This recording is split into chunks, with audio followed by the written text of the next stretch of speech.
Hello beautiful yogis, Veronique here with our March yoga tutorial video with my assistant yogi helper, Bowery the Frenchton.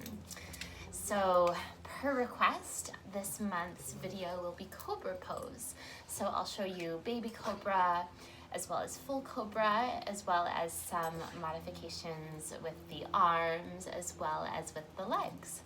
So you'll find yourself on your belly, onto your yoga mat. And so you'll find yourself, you'll kindly ask your dog to move to the side, and then you'll lower yourself all the way down. So come here, Bobby.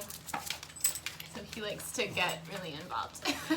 So you'll find your thumbs at the nipple line. So you're building these little grasshopper arms. So the elbows are hugging in and your palms are grounded, but they're also soft. So for the baby cobra, you'll start with your head onto the earth, and then you'll inhale, rise up to a degree where your back is engaged, as well as supported through the core. You're hugging the elbows in actively, and there's a light touch on the hands. And a way that you can test that is you can hover the palms off of the ground just a little bit so that you feel that engagement through the back body. And then you'll breathe here about 3 to 5 breaths, just gazing down and in front of your mat, and then gently release. So a couple things to keep in mind with our Cobra Pose is we're wanting to feel an opening into the heart space, and we're also looking to strengthen the back body. So if you're feeling any compression in the lower back, a couple things you can do to alleviate that is you can separate your feet as wide apart as you'd like. So if it's not available for big toes to touch, maybe feet hips width or maybe even mats width. So giving your lower back some space will really help give that option. So if you arrive to your baby cobra and you're feeling compression in the lower back, you could take a modified cobra by either just simply resting your head onto your hands, making a little pillow. You could be here. You could also take your Sphinx pose.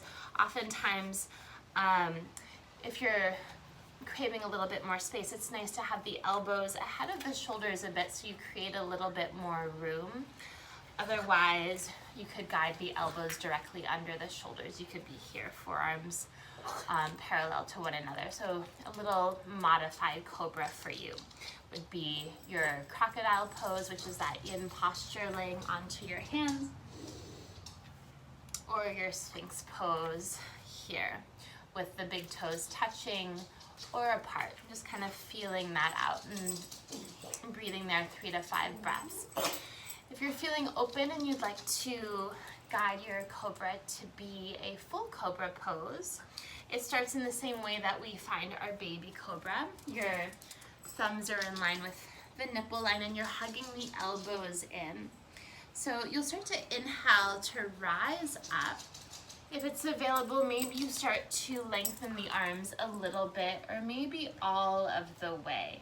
So kind of feel it out. Sometimes, depending on how much activity you've had, if it's pretty early in your practice, maybe you stay low for a while. And then if you feel open, you can start to open up. We're thinking about staying nice and open across the heart. There's a sense of releasing the shoulders away from the ears. So if you're sort of collapsing into the shape, see if you can press the earth away more, lengthening out through the back of the neck and seeing if you can extend the crown of the head to its height. So there's a nice opening in the heart, there's that nice strengthening in the back, and there's a support of the arms. So never any strain on the wrists, the elbows, the shoulders. If there is, just lowering back down. It doesn't have to be a big shape for you to feel a nice stretch and for you to build some nice strength as well. So a couple modifications for the arms. So traditionally you'll have the hands framing the chest like so. Sometimes it's nice to tent the finger pads outside of your yoga mat, finding those little frog fingers. And you could inhale, rise up from here. So it's just a little bit of a different access point. Sometimes it's nice to hammock the torso side to side from here. So, and then noticing what the neck is wanting as well. So sometimes it's nice to have the neck nice and neutral. Sometimes it's nice to add a little throat stretch. So option maybe extending the chin towards the sky, only if that feels good on your neck. And then you'll exhale to lower down.